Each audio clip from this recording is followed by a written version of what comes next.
What's good, folk? How y'all doing tonight? It's your man Donald King. I don't have anything to rhyme with that. Uh, I normally do.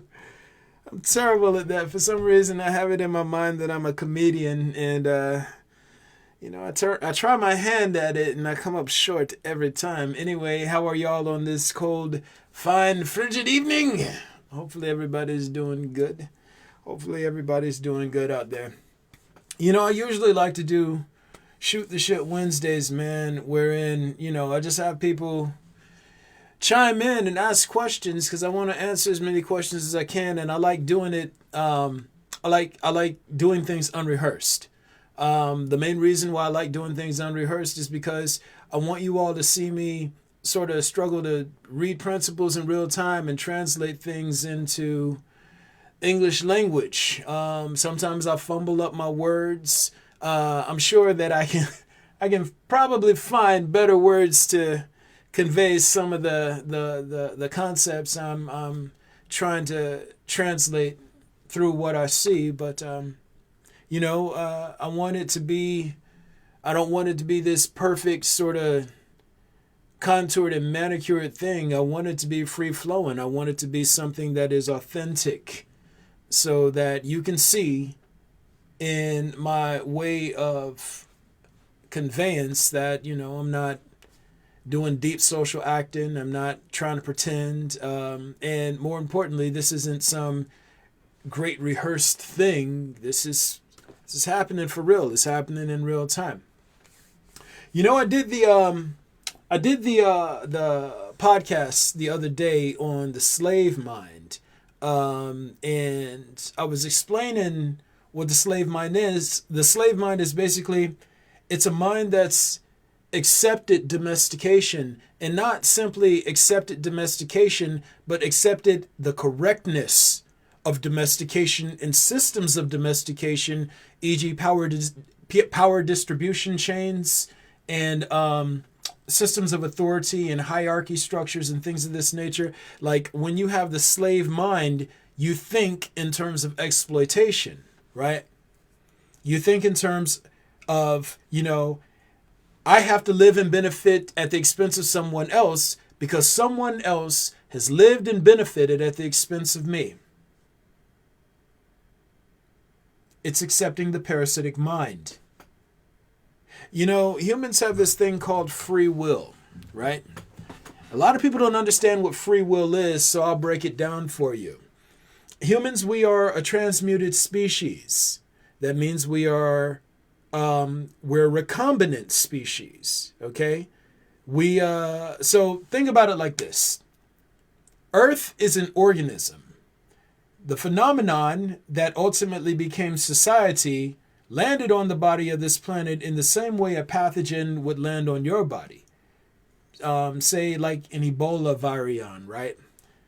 And what it did was, it took different cellular building blocks and it extracted a piece from this one and a piece from that one and a piece from that one, a piece from that one, and it created drones. It created copies of itself, ways to replicate itself, and then it inserted its own RNA into this cellular building block that this recombinant cellular building block. And then it basically was like, hey, be fruitful, become many, fill this body, and subdue it. A created species. Not emergent, not from nature, transmuted. Right? Now, the reason why I mention this is because humans have something called free will. You see, you are made of natural structural building blocks, but they've been sort of fashioned into this thing that we are, this species, and we get to choose which voice we're going to listen to. Are we going to follow nature and or reality, or are we going to follow corruption and or what religion refers to as devil? You get to choose which nature you're going to tune to. Are you going to tune to parasitism via corruption? Are you going to tune to natural organization, balance, harmony, and all these things? If you think like a slave, you've gone the route of parasitism. You've gone the route of corruption, which means you're necessarily narcissistic, necessarily aggressive, and necessarily highly competitive. Competition, narcissism, aggression, they're triune. They're the gateway through which corruption enters the soul. If you think like a slave, you have a corrupt mind. You think like a parasite. But we get to choose who we'll listen to ultimately. We get to choose which master we'll serve. Will we serve reality? Will we function as healthy structural building blocks within the throes of the greater organic structures and bodies of cellular building blocks we belong to and co-opt, extending up to the plane of existence itself? Or are you going to go the path of corruption and just destroy shit and create imbalance? Be aggressive. Spread like a disease. The slave mind. The slave mind is one that's internalized and justified corruption.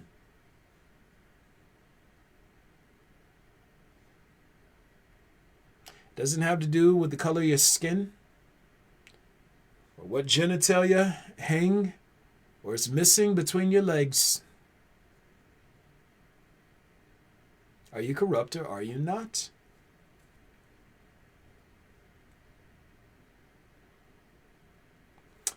Tonight's podcast is called The Empowered Coward, right? The Empowered Coward. There are a lot of reasons why you don't want to think like a slave. One, if you think like a slave, you don't actually think. You look for things to think for you. Slaves hate thinking. They hate honesty. They'd much rather experience comforts. They want to be mentally lazy. They want things to live for them. They just want the benefit of comfort and experience. And again, I know I could have probably said that better, but the point is this. If you process information and reality through the slave mind, you're very easy to manipulate. All someone has to do to control you is dangle status or comfort in front of you, and you'll beeline towards it. In order to get you to run in the opposite direction, all someone has to do is dangle something scary or dangle responsibility in front of you, and you go running in the other direction. Slave mind makes you weak and malleable. Reason why is because you don't process information and reality through your own mind. You don't use your own mental faculties to sort reality out. You instead look to others, or look to systems, or look to machinery or technology or anything. You want something to do the thinking for you. You want all the comfort with none of the work. You want all of the status with none of the accomplishment. You want all the freedom with none of the responsibility. That's how a slave thinks. Not even thinks, that's how a slave lives, because slaves don't think. They don't. They let their emotions do the thinking for them. They let their allegiances do the thinking for them. They let groups and trends do the thinking for them. They let authority figures do the thinking for them. They I already said their emotions. They let anything other than their brain and personal sense of honesty and integrity do the thinking for them. And then someone comes along and challenges their systems of beliefs. Someone comes along and challenges their identity, and all of a sudden They get angry and they want to fight and yell and bite. They experience cognitive dissonance and or what humans refer to as aggression because something came along and made them think. Somebody came along and presented them with something that challenged their fragile identity. Something came along and said, hey, the story you're living within isn't actually reality, and they get angry and they get bitter. And they feel the need to compete and aggress and destroy and lash out, all because they don't practice thinking and being honest. Cowardly ideologues, aggressive betas, they're one and the same.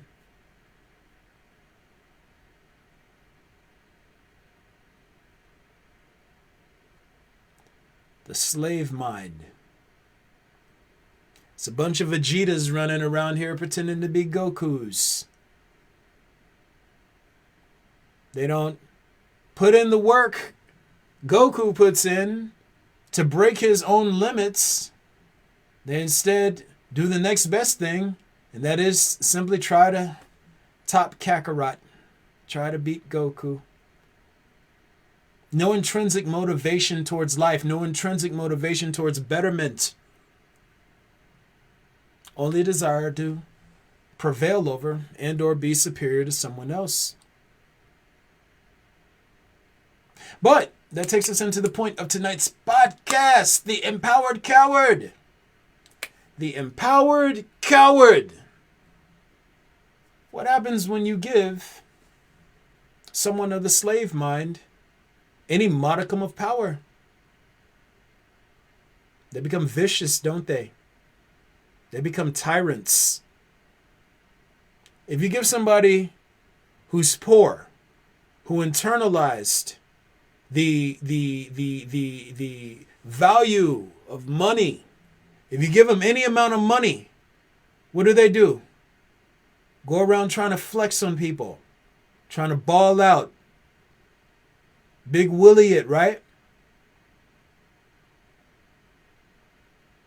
They sit here and one day they're eating out of the dumpster with their kinfolk.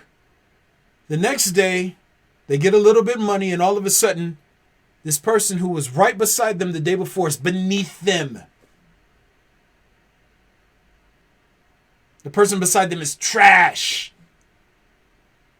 If you give someone of the slave mind any modicum of power, they turn corrupt. Power. This is why they say power corrupts and absolute power corrupts absolutely. No, it doesn't corrupt everyone. It corrupts those who are already corrupt. It corrupts those who are of the slave mind. Power can only corrupt those who are already corrupt, who've already internalized the necessity for injustice within corrupt systems. If you had a Brother Warren, yeah, the empowered coward becomes a tyrant. Absolutely. It does. The empowered coward becomes a tyrant. Everyone, look at what happened in this last election, right? The previous election. You get this dude, this demonstratedly corrupt individual in a position of power. The only thing that he promised, the only thing that he made good on was he gave cowards the power to unilaterally aggress against someone or individuals and groups who they've been trained to believe it is their sovereign right to aggress against and or take their anger and frustrations out on. Just the perception of having power and authority over other groups turned them into raging assholes. Mean-spirited.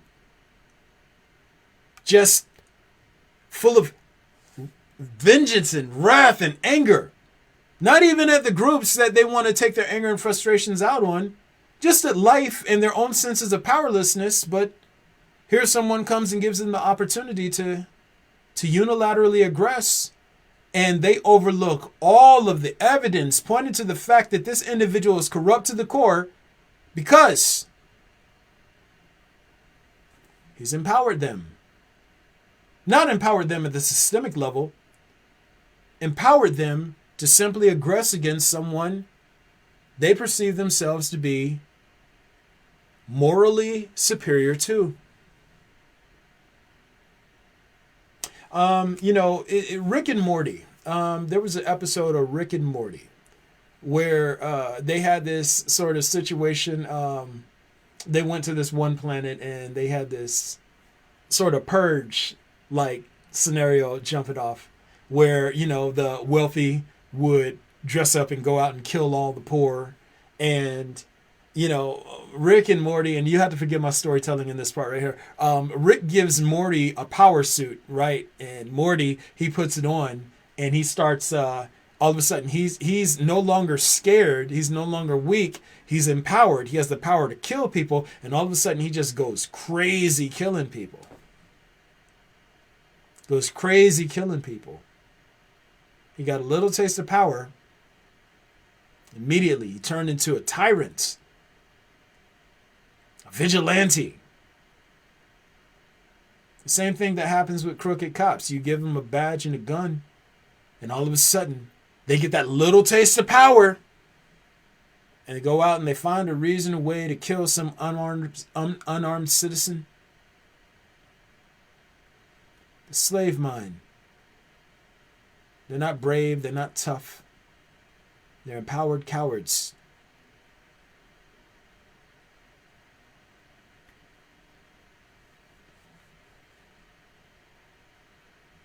There was a point that I was trying to get to before. I'm trying to recall what it was that I was saying, but it's like, you know what? I'll just keep talking and I'll find my way back to it. At the end of the day, if you think like a coward, you're a ticking time bomb just waiting to go off. All it takes is something to imbue you with some modicum of authority, and you will necessarily become super corrupt. Like there are rumors about what it's like making it into the entertainment industry, right? I was a writer, songwriter back in the day. Almost made it into the music biz, right? I was a songwriter. And, I worked with a lot of people who were in the industry, man. And I had a couple of people like, yo, you'll never get in, Don. And I thought it was all based on talent. I'm like, dude, who's going to outright me? I do this shit in my sleep. And they're like, dog, it's going to get to a point where you get to a room. They're going to invite you into a room. And this is all rumor. So it's like, I don't know how true this is. But they're like, yo, they're going to invite you to a room and you're not supposed to say anything that goes on in that room. They probably eye you from a distance. They're like, yo, this dude talk too much. And in essence, what I gathered from that was, yo, you're too honest. You're not corruptible. Before they can let you in, at least according to what I was told. Now, again, I don't have the insight on this right here. But at least according to what I was told, the way in, they have to know that you're corruptible. How to tell if you're corruptible? They dangle power in front of you and see what you'll do to get it. And this works at all the levels of the higher, like, social, the societal infrastructure, what would I say? The social stratification systems. In order to go further up, you have to demonstrate that you're more corruptible. How far are you willing to go for that power? Because once you get that power, if you would go that far to get it, how far would you go to keep it?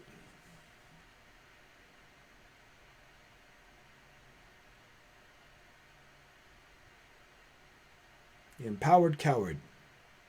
How many people would you sell down the river just to keep yourself comfortable? How many blocks would you put up to prevent people from rising just to keep yourself comfortable and secure? How many people would you poison? How many people would you murder? If I give you a uniform and some weapons and tell you you're the good guy, how far are you willing to go to preserve that story?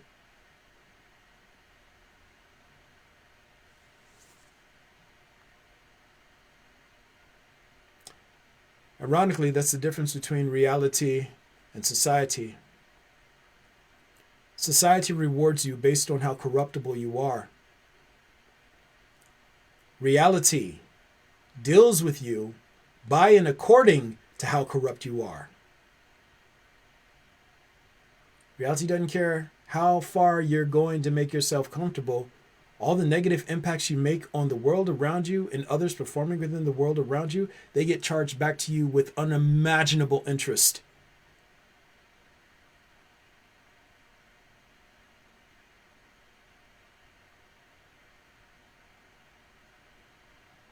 You look at all the things going on in the world right now and you wonder how someone could get these people performing in these positions of power to execute some of these orders. Like, you have to be conscienceless, you have to be soulless. How could you do these things? How? They were cowardly. And somebody dangled power right in front of them. They grabbed it, and then someone threatened to take it away, and they'll do whatever they need to in order to keep it.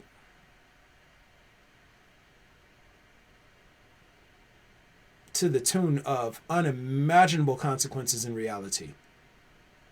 Again, reality is a living, sentient, self-aware system. Nothing that is done anywhere. No agreement that's made, no conspiracy, none of those things. There's nothing you can hide from the system. The system, it doesn't know all. It is all. It experiences all. And it's living and self-aware. So anybody who's like even remotely like synced into corruption in any way, shape, or form, dude, you've hidden nothing. You don't make, just because you make it out of your flesh suit without incurring any sort of damage or social consequence for the things that you indulge in or you assist or engage in, doesn't mean you've escaped a reality without consequence. You'd much rather face social consequences than natural consequences. I'll tell you that much right now. It's bad. It's real bad. It is bad. But yeah, if you practice thinking like a slave, you're very easy to control. You're very easy to manipulate. You're very easy to take from. If I'm trying to keep, like, let's just say that you're from an impoverished community, right? If I'm trying to keep your community down, I don't go looking for the strong-willed. I don't go looking for the mentally autonomous. I don't go looking for the principled. I go looking for the cowards. And I'm like, yo, if you do this little thing over here, I'm going to reward you this way. So you'll get a chance to shine in front of all of your people. Cowards love authority. Cowards love looking important. So yeah, they'll sell their people down the river and then lay into the story. I do this for all of us. No, the fuck you didn't. You did it for you. Did it for you. And your justification was you're going to give people without someone to look up to. Cowardly. Not principled.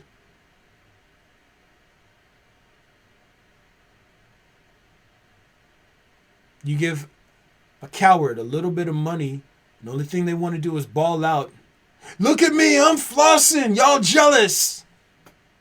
Right next to the people who they were struggling beside before. You give a coward a gun, they're going to figure out a way to use it.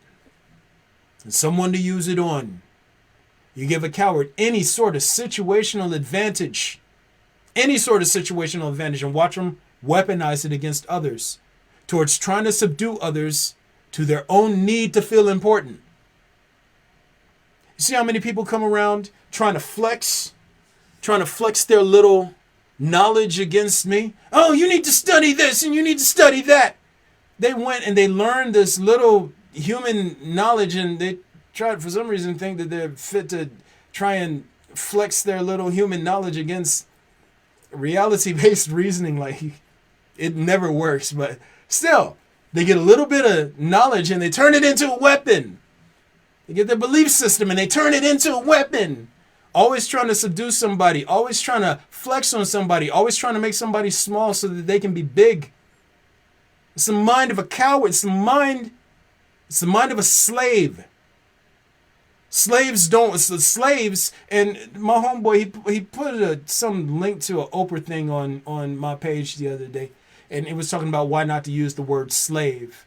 It's like, I went and I clicked on the link, and it was a dude making a distinction between a person who's been enslaved. He didn't make a distinction. He said there's no such thing as a slave. Don't call someone a slave. They are people who've been enslaved. And I'm like, nah. There are people who have been enslaved, and then there are slaves. Slaves are the ones that internalize slavery. They internalize power distribution change. They internalize domestication and then try to make everyone else yield to that which they have given themselves to. Kanye said slavery is a choice. No, but being a slave, owning the identity of being a slave, that's a fucking choice. Back then, during the time when black people were enslaved way back in the day, when you're outnumbered and outgunned and you're hurting, and they're not just leveraging pain against you, but against children and against elderly people who are powerless to sustain through or fight back, of course you're going to yield. Of course you're going to take a knee. There's no way you can't. If someone is just terrorizing and injuring your child, that's not something that you can just sit back and power through. So his remark was dumb as fuck. Slavery was a choice. People could have died. Yeah, it's like you can take that upon yourself. You can be a martyr yourself. But when someone goes and they start mutilating your family members and things like that, your soul won't let you. Your soul simply won't let you take that type of pain to watch someone who you feel connected to in pain. Nah. So slavery itself was not a choice, but internalizing the fact that slavery is proper and that everyone should exploit other people for personal benefit, and that this system of exploitation, that's when you're a slave. When you own domestication, when you own that as part of your identity, then you're a slave. Then you're a slave. In the same way that it's like, you know what? If everybody may have some sort of leaning of bias towards people who have dark, rich melanin pigment in their skin similar to their own, right? People may be partial to individuals who look like them, but the very second you internalize that status beliefs and ranks necessarily apply to race, you're a racist. When you accept that authority structure in your mind, you're a racist. Period. Just like when you accept domestication systems as being proper, you're a slave. Ironically, slave and racist are the same thing. Brother, I'm sorry, the word. What's good with you, man? Hey, is fear of losing power the same motivation for why low-level cowards want to hold others back? Absolutely. 130% yes. It is the reason why low-level parasites, slave-minded individuals, they only think in terms of competition. They're the Vegetas. There's not enough for all of us. I have to be the Prince of all Saiyans. You have to bow to me. I'm the great one. Man, stop talking about it. Get out there and be about it. Be better. Push yourself to your limits. Don't look at me as the thing you define yourself against. It's weak. But yeah, you got to hold somebody down. And I was talking about this in my podcast on Monday. You know, you got all these people who are fighting against the raising of the minimum wage. And, you know, it's like, honestly, there are some arguments that can be made from a sort of economic standpoint. Like, you know, if you raise the minimum wage, then everything is going to go up in terms of inflation. Everything goes up in terms of inflation. The value of the dollar gets weaker. Yeah. Okay, cool. Yeah. But the main people fighting against it, especially down here on the blue collar level, the ground level, you don't want somebody who you perceive to be an underling getting too close to you and your status. Your status beliefs. Oh, I'm so special. I made it here. I'm making $40,000 a year because I am great. I'm great. I did this through my hard work, not my sacrifice. It's not fair. Somebody else comes along and they barely have to sacrifice the way that I sacrificed, and they're not that far behind me. It's not fair. Yeah, it's not fair. But they're not the one who created the system now, is it? You got people who live in hand to mouth, who are barely able to cover rent, especially after all the shit that happened over the course of last year. People live in hand to mouth, barely able to feed themselves, asking for something that scales to the cost of living in the current economic climate. And you have these cowardly ideologues, these lower level motherfuckers like, no, don't. It's the same people who argue against people on welfare. People on welfare. You know, a couple years ago, I went and I did I forget, there was an article that went around, and it's like the amount of money that comes out of people's paycheck for welfare was something like around $38 a year or something like that. Like it was an insanely low amount. But when you think like a slave, you just want somebody to suffer the way you suffered.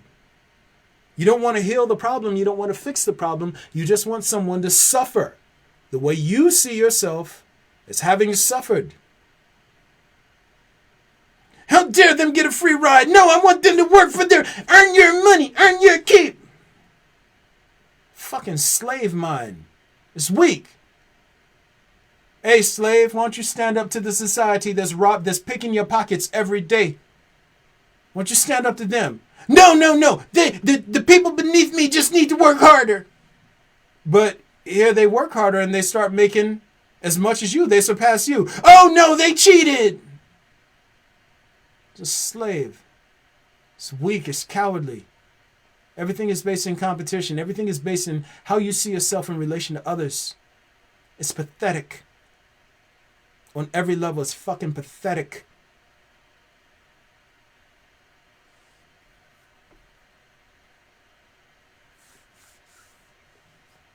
Slave doesn't want to get better. He just wants to be better than others. And if you give it any type of power, it's going to turn into a tyrant. Give it any type of power, it's going to find a way to punish people. It's going to find a way to injure and humiliate people. It's going to find a way to take its anger and frustrations out on people and do whatever it can to flex whatever little power it perceives itself to have. Race doesn't matter. Skin color doesn't matter. Social status doesn't matter. You said a thing. You mentioned my name. That's heresy. Off with your head. You look at all these people who have these kings who become these tyrants. It's because they never thought like leaders. They never thought like fully realized individuals. They thought like slaves with authority. Every tyrant, every tyrannical group, they don't think like fully realized people, fully realized beings.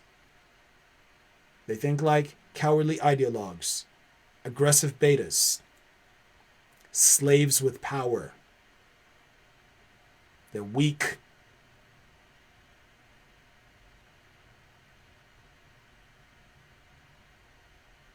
Even worse,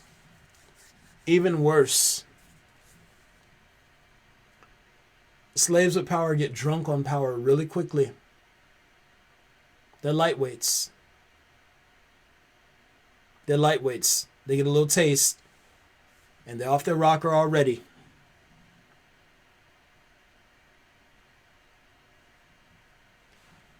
When they're in that little inebriated state, when they're experiencing the high of authority, the high of power, they tend to do a lot of stupid shit. Unfortunately, in the situation humans are in right now, a lot of people who are aggressive betas and or slave-minded individuals with power, they're doing a lot of stupid shit, and they're no longer up against humanity. They're up against reality, the system itself.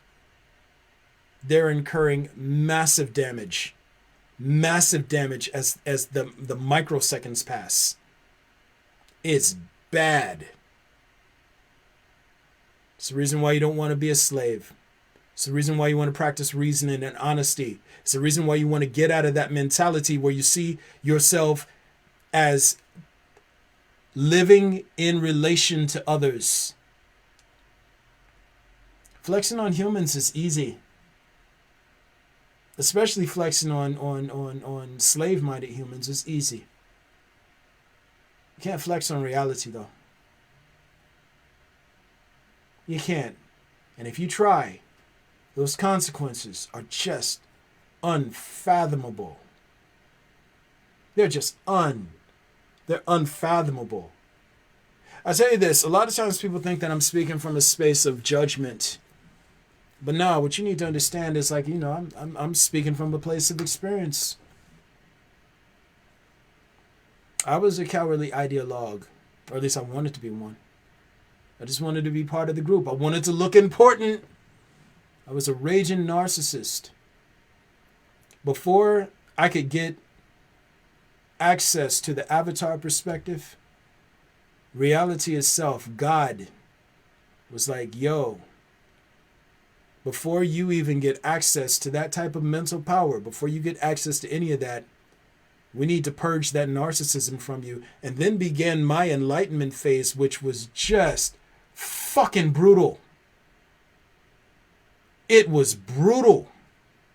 I was shown how much I mean in the grand scheme of things.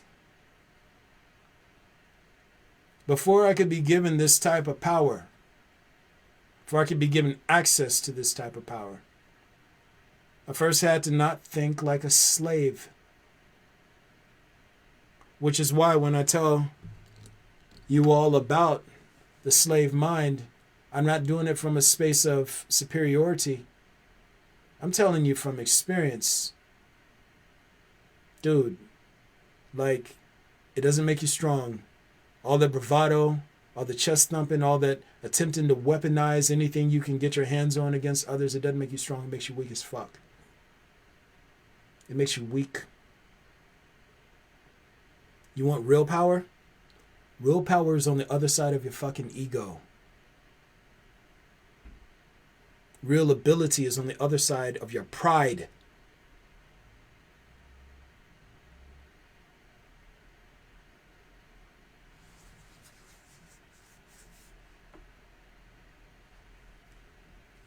That's the way it goes, man. I had to get broken all the way down so I could get built back up. But yet here I am. I didn't lose my mind in the process. I only got stronger, more capable.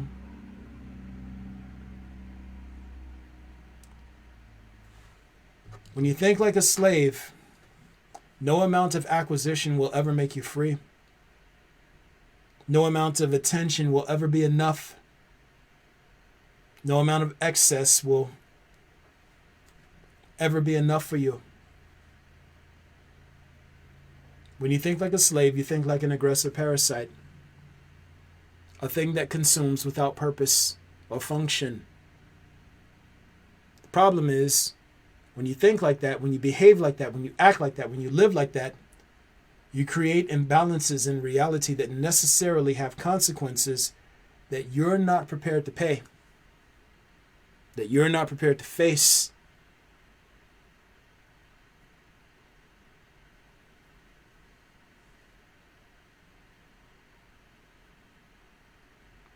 How you escape the slave mind is easy. You practice reasoning, you practice honesty. Slave mind is cowardly. It's cowardly. It surrounds itself with voices that tell it it's strong and it's powerful. It barricades itself within the inner story. But when all is said and done, it's scared to face reality empty-handed.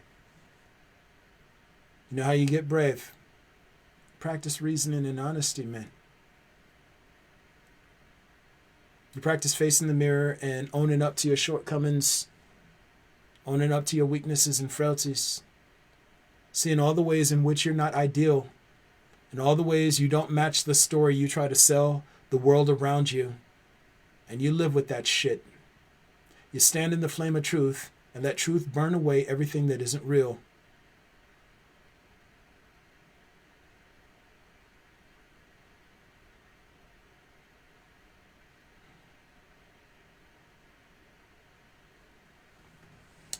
Yo! So, y'all already know what it is. It's your man. This got a little bit more intense than I wanted it to. Today was supposed to be Shoot the Shit Wednesday, y'all. But, you know, that podcast I started the other day, there's some things that I needed to finish saying in it that I didn't get to the first time. And apparently I got to it in the time I was supposed to. But, yeah, man, just... You know, you don't want to think, you don't want to live like a coward. You don't want to live through the mind of the slave. You don't have to own being a slave. You don't have to make that part of your identity. But if you take ownership of that, if you, what do they call that? The slave mind is like, it's like Stockholm Syndrome. Socialization process, it injured you. It terrorized you into becoming, it terrorized you, it exploited you. The socialization process, it corrupted you. Now, it violated you. That's the word I was looking for. The socialization process, it violated you. Now, do you heal from the violation? Or do you say, violation is good and necessary? Do you own what happened to you and make it part of your identity? Or do you let go of it, move on, and heal?